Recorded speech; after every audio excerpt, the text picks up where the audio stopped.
One of the most important agendas of the deep state during all this unrest, last week we talked about the pressure from above and pressure from below, is the effort to smash our local law enforcement and nationalize and even globalize our police. Stay tuned.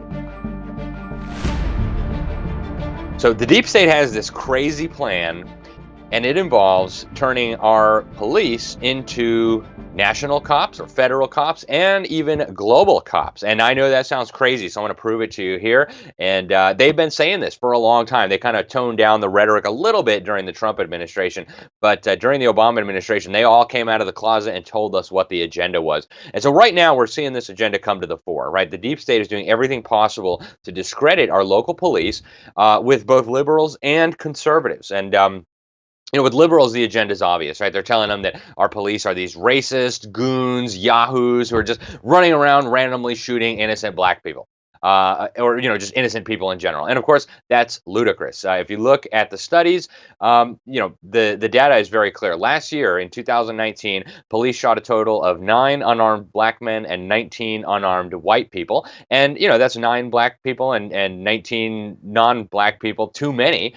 And in fact, even breaking it down by race is a little strange, but that is not an epidemic, right? That is not some kind of out of control crisis that we need the federal government and the UN to jump in. So they're also trying to paint them as racist, right? They've created this false narrative where they want us to think that black people are just dying every day at the hands of crazy police. Well, Heather McDonald with the Manhattan Institute published some of the data in the Wall Street Journal just recently, and it completely discredits that narrative. For example, did you know, according to her article, that a police officer is 18 times more likely to be killed by a black man than an unarmed black man is to be killed by the cops? You probably didn't know that because the fake media won't tell you. Also, there was a 2014 study. This idea that the police are just out there randomly shooting black people and all that, it's absolutely untrue. So this study was published in the Journal of Experimental Criminology, and what they found was that police were actually significantly less likely to shoot a black suspect than they were to shoot a white suspect. And according to the CDC, about twice as many whites are killed by police each year, and that's based on CDC data. And you'll say, well, yeah, but black people only represent 13% of the population. That's true, but if you break down the crime data, as the Wall Street Journal and others have, more than 50% of all the homicides in the United States are being perpetrated by black men, typically against other black men. So naturally, they have more encounters with the police, 60% of the robberies and stuff. So naturally, they have more encounters with the police. And so then there's more opportunities for tragedy to occur. But the police are not racist yahoos out there murdering innocent black people. And if there is a problem with your local police department, that's a problem that you should remedy in your local department. But it's certainly not a national crisis. Now, when it comes to the conservatives, they know that conservatives aren't dumb enough to believe that their police are all racist yahoos murdering innocent people. And so they have a different strategy, right? And what we've seen during this rioting and during this violence is crystal clear that it's part of this deep state agenda. So notice it's all the violence and unrest is really concentrated in Democrat-controlled cities and in Democrat-controlled states. Wonder why? It's because they're handcuffing the police. They're saying, be very gentle with these guys that are shooting at you and burning down stores and looting Target and throwing bricks through windows. You don't want to hurt them. You want to be very nice to them. So what are they telling conservatives? Oh my goodness, you conservatives, you guys should all be terrified. Your poor local police department is not capable of protecting you from all these violent looters and rioters, and you better be very fearful. Maybe we need the military to come in and do it for you. Why? Because our local police are being handcuffed and the riots are being orchestrated. So they're telling the liberals, your police are racist yahoos, we should abolish them. They're telling the conservatives, your police are useless, they can't protect you. They can't even stop the rioters and looters from burning down your houses and your buildings. Again, notice it's all in Democrat-controlled cities, and that's because the police are being handicapped there. And so why is this important? Why is this agenda so important to the deep state? Why do they want to discredit our local police and our local sheriff's departments in the minds of conservatives and liberals alike? The answer is very simple. And we've interviewed Sheriff Richard Mack on this. You can go watch the interview we did at the New American. Sheriff Richard Mack is the head of the Constitutional Sheriffs and Peace Officers Association, a phenomenal group. If your sheriff is not yet involved, you should reach out to him or her and ask them to connect with Sheriff Mack. He's amazing. The deep state understands that you cannot impose a totalitarian police state on any country if you don't have a totalitarian national police department, right? If say hypothetically, Obama was blabbering about gun control a lot when he was president. Suppose Obama had said, hey, I need all the police to go out and disarm Americans. That might have worked in New York and Los Angeles, but in the rest of the country, our sheriffs and our police chiefs would have said, wait a minute, you want me to go and disarm my neighbors and my family and my friends? You want me to strip them of their fundamental God-given rights? Forget about it, right? That's totally crazy. In fact, if you come into our county to try to do something so stupid, you're all going to end up in county jail, right? And you'll be prosecuted. So they know that if they want to impose tyranny on the American people, they're going to have to nationalize our police forces, right? Right now, our police are controlled by our local government. Our sheriffs are elected directly by the people of our counties. And they're our friends, right? They're part of our local community. We get along well with them. They're policing their own communities. The officers are policing their own communities. They're not about to go and start brutalizing or imposing tyranny on their own people. And so they must get away with this. And if you look back through history in the last 100 years, it's so obvious, right? Every single totalitarian government of the last 100 years has implemented its totalitarianism through a national police force. Think about the National Socialists in Germany, right? The Nazis. What did they have? The SS. What did the Soviet communists have in the Soviet Union? Well, they had first the NKVD, and then it became the KGB. What did the East German police state have? The communist dictatorship there. They had the Stasi, right? All totalitarian governments of the 20th, the Chinese have the national police, right? All these totalitarian mass murdering governments all have one thing in common, and that is a national terror machine to terrorize their people. In America, we don't have that, right? To the extent that we have any federal law enforcement, they monitor a very narrow spectrum of crimes, right? Almost all policing in the United States is done at the state and local level. Murder is a state crime. It's not a federal issue, right? Robbery.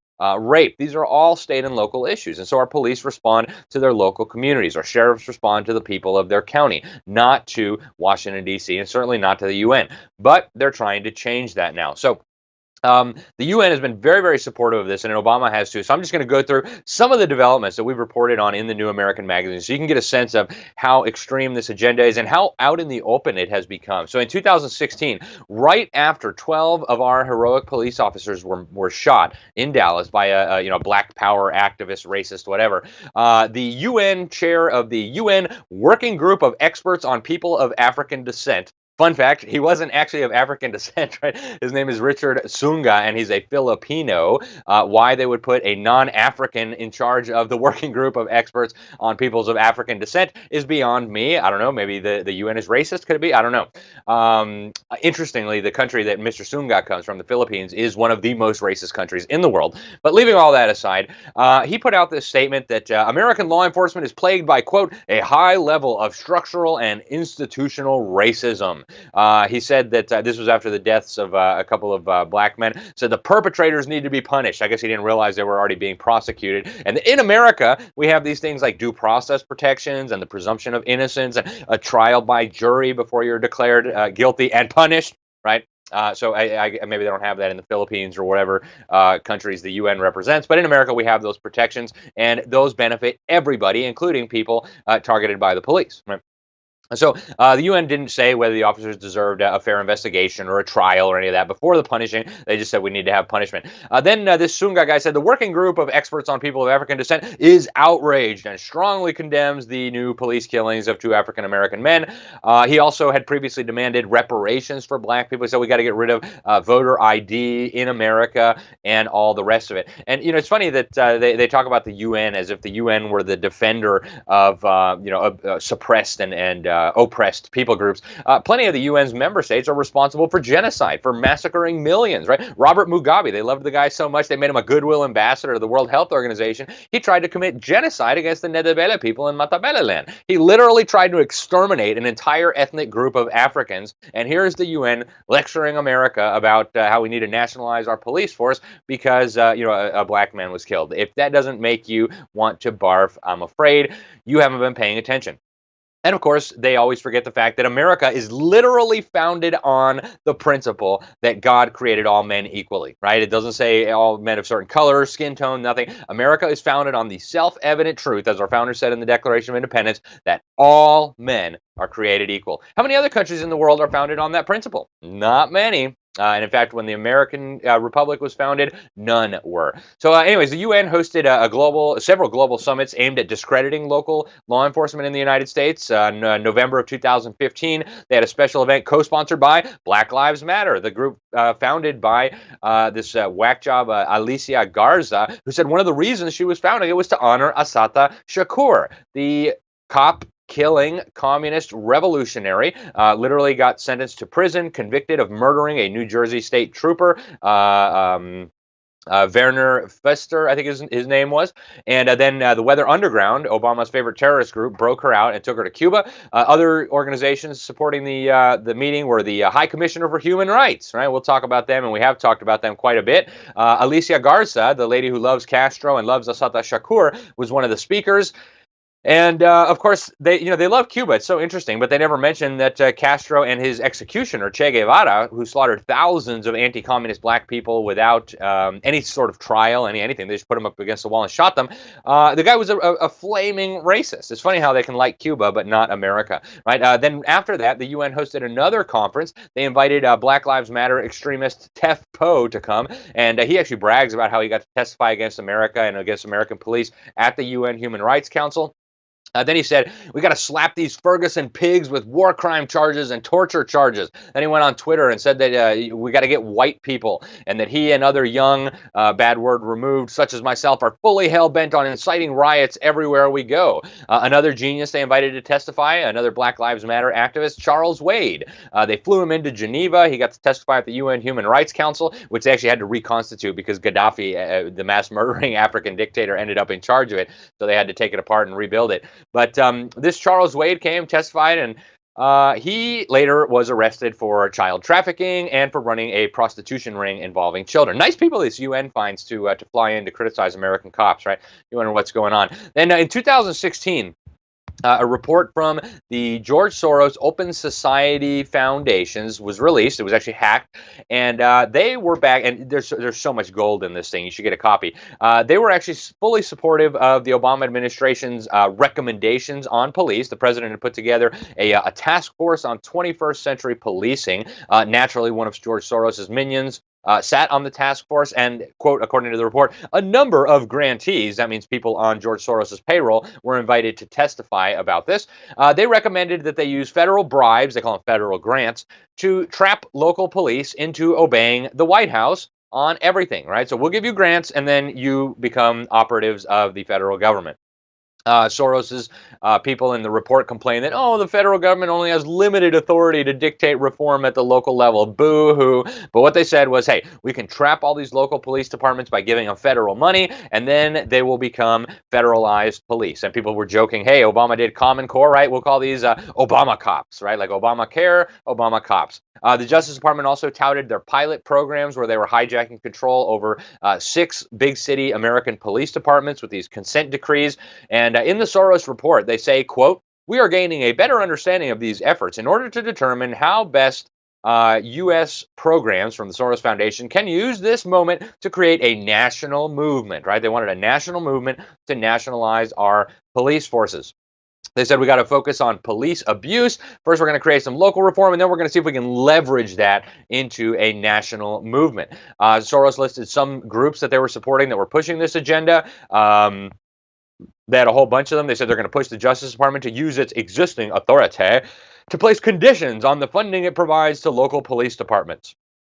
In the report, they talk about an inside strategy where Soros minions seek to, quote, better engage law enforcement and governmental leadership. We also call this lobbying or pressure from above, right? They come in from the outside, they put pressure from above to tell our police how they should operate. Then they have the outside strategy, the pressure from below, where basically the Soros report shows how they're going to shower money on these fake grassroots movements to create the appearance of public support for George Soros's extremist, anti-police, anti-liberty, anti-American agenda. Right? This is the deep state at work. And here's how they put it in the report. Another layer of grassroots and youth-oriented groups like Freedom Side, Ferguson Action, Black Lives Matter, and Million Hoodies Movement for Justice are also advocating for specific reforms.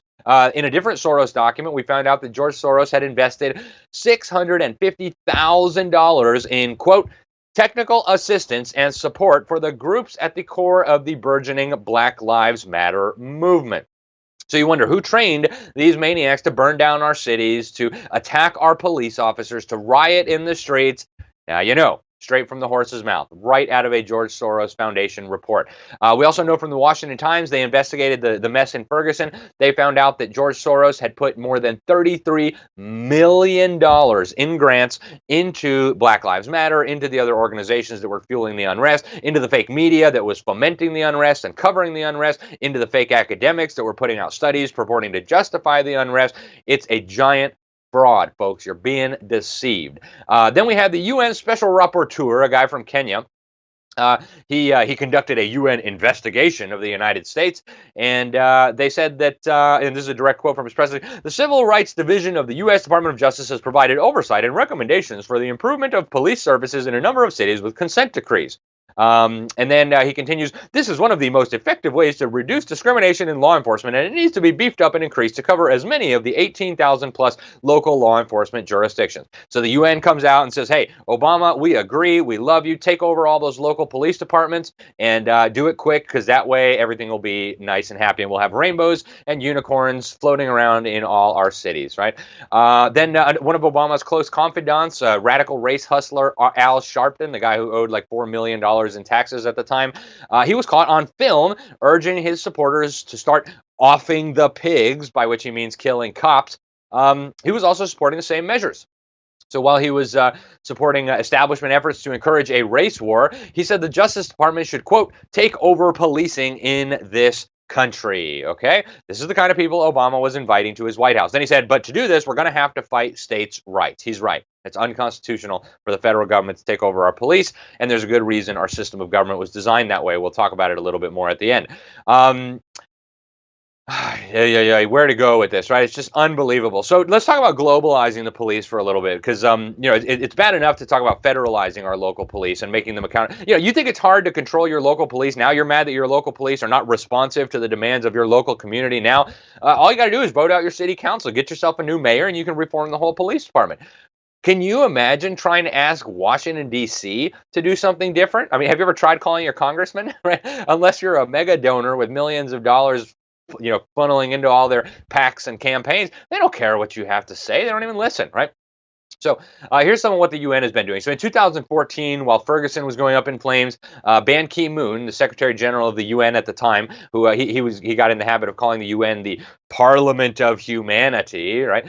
He demanded that the police officers in America start adhering to, quote, international standards is the term he used in dealing with the violent rioters and the looters. Now that's interesting. International standards. I wonder whose international standards they're talking about. One of the members of the UN Security Council, one of the 5 permanent members, is Communist China. And let's see, what did they do when there was riots and actually, what did they do when there was peaceful protests in Tiananmen Square? Oh yeah, they ran them all over with tanks and machine gunned them and slaughtered thousands of innocent people. And so the world was watching in horror as those international standards were being broadcasted around the globe, and the head of the UN at the time was asked for comment. He said, oh, well, the UN Charter prohibits interference in the internal affairs of member states. And so, sorry, we can't do anything or say anything. Interesting. They don't interfere in China, but oh boy, do they have a lot to say about America, right? Meanwhile, speaking of the UN troops over the last 10 years, according to the group Hear Their Cries, made up of former UN officials, including some whom I know personally, they did some research. They used the UN's own data. They found that about 60,000 women and children had been raped by these international peace troops and UN police and peacekeepers and all the rest of it just in the last 10 years, okay? They were running child sex trafficking rings. They were kidnapping children and passing them around the officer corps. They were selling children into sex slavery. They never get punished. Instead, they go after the whistleblowers, people like Anders Compass, who try to put a stop to it, right? Then in 2016, the UN got even bolder. They brought together the COPS Summit, the first ever Chiefs of Police Summit. And we'll show you some footage of that. Quite unbelievable. Now, the UN is now launching a major effort to expand and empower its control over our local police departments. They already have their own police department. It's called UN POL, P-O-L. And now they want to globalize all of our national police departments. And so as part of this Chiefs of Police Summit, they brought over 100 national police chiefs to this meeting. They put out a report, and they said that the UN Police Division's current capacity and resourcing is insufficient. Right? They need more money and they need more cops, and it's not up to the task They say that they need more money, they need more power, they need more police officers, they need more technology, they need access to intelligence, right? They want to know all the information that the U.S. government and other governments around the world are scooping up on their people. They say we need a paradigm shift in how the UN polices people around the world. And this is what they're saying in the open, right? The UN Undersecretary General for Peacekeeping at the time, a guy called Hervé Ladsus, he oversees the child raping peace troops, famous for raping children and slaughtering innocent people around the world. He says, we need to work with the tools of the 21st century because criminals and troublemakers will not hesitate to resort to the most sophisticated means. He also said, we need you, all of you. He's talking to all the national police chiefs. We need you, all of you, if we are to strengthen UN police, right? That's what they're saying in the open, folks. That is what they're saying in their own press releases. There was already about 13,000 or more UN police serving in about 20 countries. They wanted to upgrade the UN's police advisor to an assistant secretary general status. They called for rolling out a strategic framework that envisions UN police serving as a, quote, substitute for local police, helping to secure elections. If you trust the UN to run your elections, oh man, I've got this wonderful beachfront property in Nebraska. We can talk later. They said the UN police should even work on fighting crime and violent extremism. The UN actually launched a war on ideologies, they said, including anti-Muslim bigotry. So you don't like Islam? Well, the UN is going to come after you. Now, Ban Ki-moon, speaking to the UN COPS Summit, said, this important forum provides a unique opportunity to promote the links between UN policing and national police services and to learn from different policing approaches. He said UN COPS would show how UN peace operations and national policing actually complement and mutually reinforce each other. Another one of the big speakers at the event was the deputy in command of the UN. His name is Jan Eliasson. He is a Scandinavian, serving as Deputy UN Secretary General at the time, and he said, quote, to the all the police chiefs of the world, UN COPS is a tremendous opportunity. For the first time, countries which host and contribute to UN police, key partners, and the UN leadership are joining forces to discuss the complementarity between national and international policing. He said these efforts are, quote, strongly linked to the 2030 Agenda for Sustainable Development, which we've done a whole episode on. Go watch it if you haven't yet. He says UN police is central to this equation, to this structure. It has become a central pillar of United Nations peace operations, as indicated in the external review of the functions, structure, and capacity of the UN police function. In striving for effective multilateralism, UN COPS is a springboard to make sure that United Nations police becomes even more fit for the purpose. UN police are our police, serving we the peoples of the UN. Again, these are all direct quotes from Deputy Secretary General Jan Eliasson. He says, we commend your commitment to work with the UN to advance peace and security as one international community and one global neighborhood. Sorry, but my neighborhood is not part of Communist China's neighborhood. It never will be as long as I have something to say about it. Then in August 2016, they went even further. A radical Kenyan lawyer, his official UN title was UN Special Rapporteur on the Rights to Freedom of Peaceful Assembly and Association. He came out and openly supported Obama's plan to nationalize our police. He even offered that the UN could provide technical assistance for nationalizing and creating a national police force in America. He said that it was important that the U.S. government and their efforts to commandeer our police departments be beefed up and increased. Unbelievable, the stuff these guys are saying, right? He said international law means that we can't have gun rights, we can't have firearms open or concealed at rallies and protests. And then, of course, another big component of all this is the effort to make Interpol part of the global policing structure. Now, Interpol is kind of like the UN partner. It's like a wannabe global cops. If you watch a lot of the garbage out of Hollywood, they're already kind of making them look like a FBI. They're busting in and saving the day and arresting bad guys. In real life, it hasn't gotten quite that ridiculous yet, but that's what Hollywood, I call it, is grooming us for. Now, during the final years of the Obama administration, they really started pushing this agenda. The U.S. Justice Department said that Interpol was going to lead global terror initiatives. They were going to spearhead this thing known as the Foreign Terrorist Fighter Program. That's according to the Justice Department under disgraced Attorney General Eric Holder. Yeah, that's the guy who was caught sending firearms to Mexican drug cartels so he could do a false flag operation and blame Americans. We'll have to do an episode on that sometime. Unbelievable stuff they said. The Interpol should also be targeting those, quote, not charged with a particular offense, right? We don't even have to charge people with crimes anymore. Now, just for some background, in 1938, Interpol actually became a wholly owned subsidiary of the National Socialist Government of Germany, the Nazi Germans. They moved the headquarters to Berlin. Yeah, that didn't work out very well. Nowadays, dictators still love to use it. In fact, they had a communist Chinese agent, actual member of the Communist Chinese Party, who was running it until very recently when he got arrested by his Chinese overlords for not faithfully obeying the Communist Party quickly enough. But Interpol has been broadly abused by dictatorships to track down their enemies. So you have the Saudi regime has used Interpol to track down apostates and journalists and people who criticize their religion.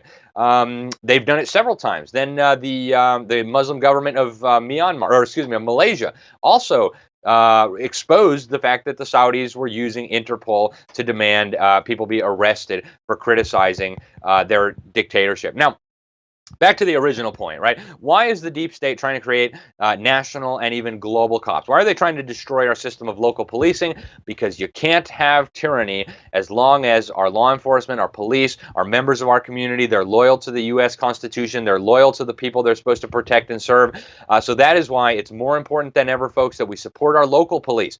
Keep them independent. We don't want our police answering to President Trump or President Obama or President Hillary Clinton or President Joe Biden. Our local police should answer to their local communities. Our local sheriffs should answer to the voters, right? They put their hand on the Bible and they swear to uphold and defend the Constitution. We need to hold them to that. We don't want national cops. We don't want global cops. That's the agenda of the deep state. Don't let them fool you. Our cops are not racist yahoos running around killing innocent people. There's a few bad apples, but that's true in any group of people. We live in a fallen world. Of course, cops aren't perfect. Neither are you. Okay? But our police are not systematically racist. They're not running around murdering people for no reason. That is a lie aimed at discrediting our police. And our police are not unable to protect us either. The idea that our police can't protect our cities from rioters and violent looters is another lie. Unshackle them. Get Bill de Blasio and Governor Cuomo and the little mayor of Minneapolis. Get them to unshackle the police and they will restore order right quick. If you want to loot, if you want to riot, you will go to jail. Local communities, you can help out. Hook up with your local sheriff. Reach out to your local police chief. Make sure you have a good relationship with them, folks. We have got to stop this deep state attack on our freedom, on our nation, on our system of local representative government. I'm Alex Newman. You're watching Behind the Deep State. Thank you so much for watching. Make sure you like, share, subscribe. Hit that little bell button if you're watching on YouTube, because YouTube does everything possible to make sure you never see our stuff. Hit that little bell button up at the top so that when we put out a video, it'll let you know. Share this with your friends. Share this with your sheriff. Let them understand why they are being attacked like they are by the fake news, by the deep state. It's so crucial, guys. Our liberty literally depends on these things. Thank you all for watching. God bless you. And until next time, take good care.